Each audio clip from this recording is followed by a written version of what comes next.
What is happening, everybody? Mattmade here, and a game I was really looking forward to called Indivisible had a demo out, I found out, so I want to give my thoughts and give a review of the game. Indivisible is an RPG platformer that is being developed by Lab Zero, creators of the fighting game Skullgirls, and it's being published by 505 Games. It is slated for release sometime in 2019. The story of Indivisible follows Anja, a tomboy who was raised by her father on the outskirts of town. When the town is attacked, Anja awakens to a mysterious power, and from there the story starts. The demo itself drops you off right into a dungeon where you're chasing a pet or an ally or companion of some sort. As you're traversing the dungeon, you run into a few allies, and by the end of the full demo, you have a full party.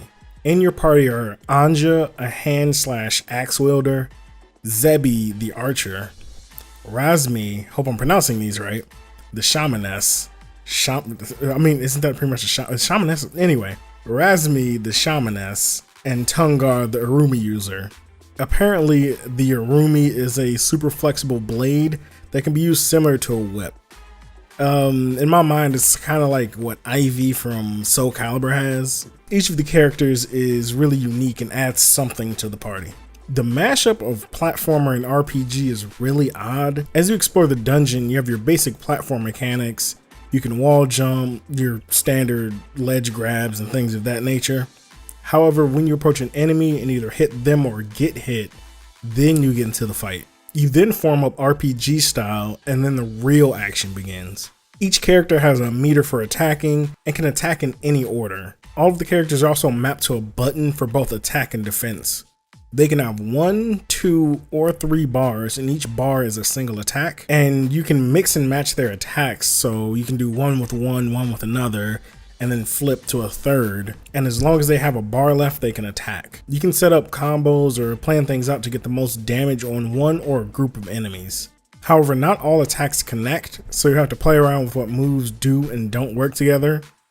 And this is the part of the game I found really fun, and it makes me feel more like a fighting game, which Lab Zero is kind of known for right now. After attacking, you have a cooldown in which your characters are getting back the meter they spent. During this time, enemies can attack you and you'll need to guard with the character they're attacking. Guarding uses the meter that's in the top right, so it's important to guard right before you're hit in order to minimize the use of that gauge.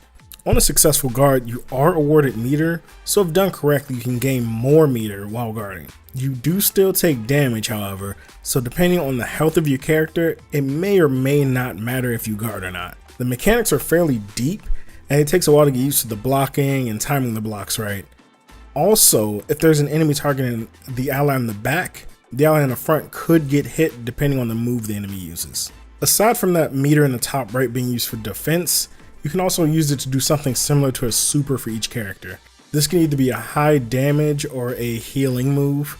Balancing the supers and blocking mechanics are important because if you do too much of one, then you won't be able to do the other, and fights can either drag on or your party could get wiped out pretty much in an instant.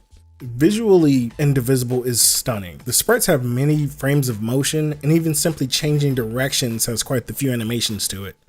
This makes the game look really smooth and gives a great sense of motion and weight to the characters. The backgrounds are a bit underwhelming, however, as this was an early demo, the scenery and sharpness could have improved greatly.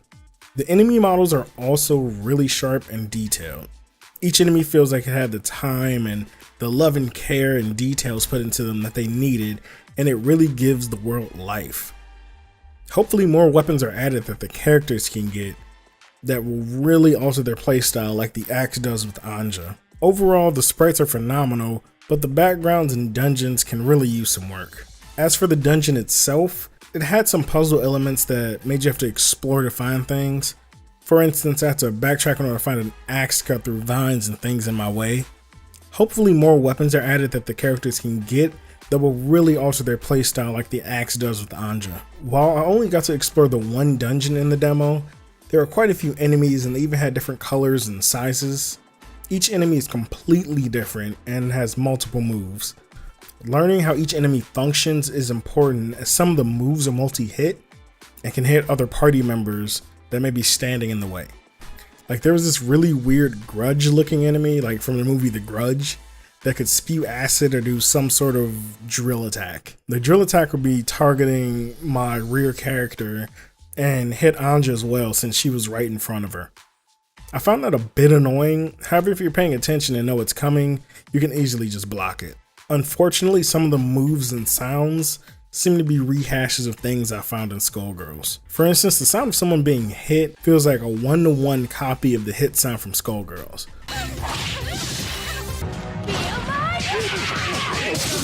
While this isn't terrible or game-breaking and could be something that Lab Zero was going for, it would have been cool to hear an updated or different sounds for this game. Also, from what the demo has shown, this game is going to get really difficult really fast. Some of the bigger and more difficult enemies can and will hit all of your party members at once. On top of which, they do a ton of damage and can quickly kill off a party member if you mess up or can't block. And this goes double for the boss of this demo. I had to fight it 2 or 3 times in order to beat it. It would throw out huge attacks, and then at a certain point it just starts spawning other enemies to help it. If this is one of the beginning bosses, then this game is going to get super hard and you're going to have to play perfectly as you progress. This isn't a bad thing, however, because it teaches you how to play the game and what to do and what not to do. Unfortunately, it may put off newer RPG players who have never had this kind of challenge.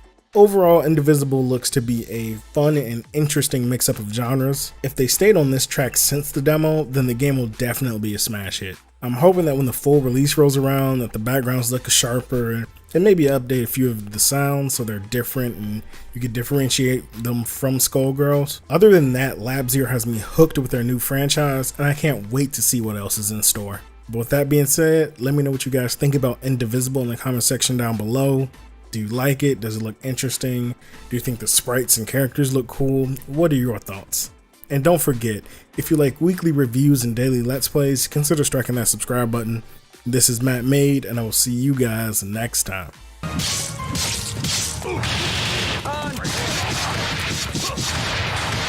got this.